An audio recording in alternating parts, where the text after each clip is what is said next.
Miabot sa ilang way puas nga pasalamat sa kagamanang dakbayan sa Iligan sa Lanao del Norte sa Northern Mindanao human sa pagdalit og tabang sa Cebu City Disaster Response Team sa ilang syudad human sa pag-igo sa pagkusukuso sa nakalabing bagyong Basyang. Ang Cebu City Task Force Iligan kay naabot niadto Domingos buntag Pebrero 8 o gilangkuban sa 28 ka miyembro nga gipanguluhan ni City Councilor Dave Tumulak.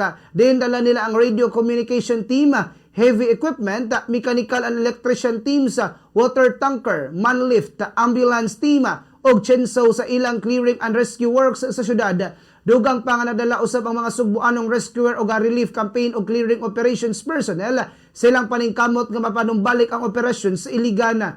Gani sa ilang unang adlaw sa Iligan nagpaygayon-dayon ang mga sugbuanong rescuer sa flushing operations sa mga dagkong kadalanan isip proactive measures nga makapamino sa road hazards, dalinas nga kondisyon o pagkamino sa riskos posibleng insidente sa kadalanan sa pagsigurong luwas ang pedestrians o motorista. Giabagan kini sila sa BFP Iligan o Iligan City Disaster Reduction and Management Office isip pagpakita sa ligdong interagency cooperation sa disaster response.